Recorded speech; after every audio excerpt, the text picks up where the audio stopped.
Hello everybody, my name is Joseph Cabrera and I am doing my project, my case study on the state of Myanmar. So, basically, Myanmar is a perfect befitting representation or microcosm of the clash of civilizations assertions, which is that the fault lines in the future will be determined through ethnic and religious differences. Because Myanmar has a rich history, which has always been very characterized by ethnic diversity. And for a very long time, it existed at an agrarian level, and states were remote and relatively peaceful. And then the British came and occupied from 1824 to about 1948, and that industrialized a lot of the state of Myanmar. And consequently, it left more of a hostility toward the outgroups and fostered that sort of line of contention.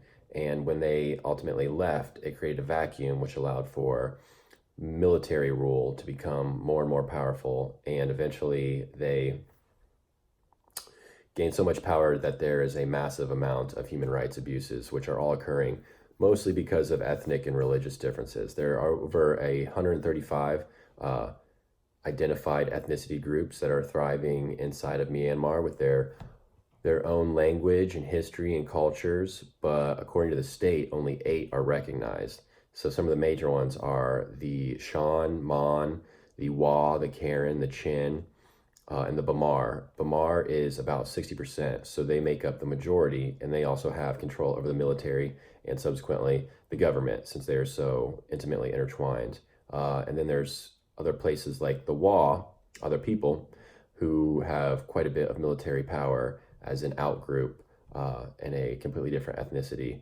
There is, with Bamar constituting 60% of the population, means the minorities comprise about 40%, so a large portion.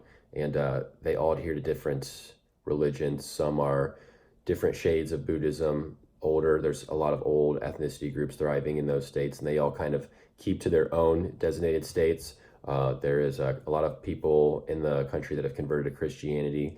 There's a good amount of Muslims. There's the most visible example is the group, the Rohingya. They are Muslim, and they are not recognized by the state.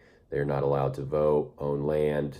Really, they're mostly just displaced. They have been had their land taken from them.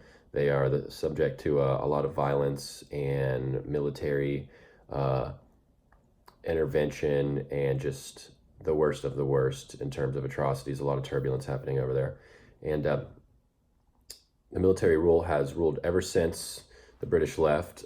They changed the name even from Burma back to Myanmar, which was more in line with its roots, but still conflict ensued. And there was even a lady, Aung San Suu Kyi, who won the Nobel Prize by liberating the people from the military intervention and all their subjugation in the 90s by advocating the National League for Democracy.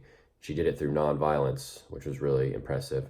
But still, even though there is the overall suggestion of a democracy, many of these ethnicity groups do not have a say. So according to the Clash of Civilizations, there's a lot of factionalism and a lot of, I guess you could say, scattered, isolated groups that are sometimes taunting the Bamar institutions and sometimes just being provoked and retaliating. And there's an ongoing situation that is entailing a lot of human rights abuses and violence that the rest of the world needs to pay more attention to. So that is all. Hope you learned something. Thank you.